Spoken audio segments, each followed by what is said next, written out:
మా జ్యోతికి కూడా పాలసీ సార్. ఓ మీ బిడ్డను కూడా ఫారెన్ పంపుతున్నారా?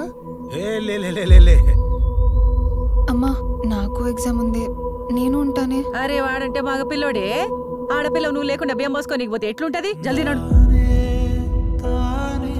నేను ఫస్ట్ క్లాస్ లో పాస్ అయ్యానమ్మా. అవునా? సరే ఇవన్నీ అడబెట్టి మడత పెడుతుండిపో. శ్రీకాంత్ గారు మంచిగా చదువుకొని ఫారిన్ పోవాలి. జ్యోతికి మంచోడినిచ్చి పెళ్లి చేసి పంపించాలి.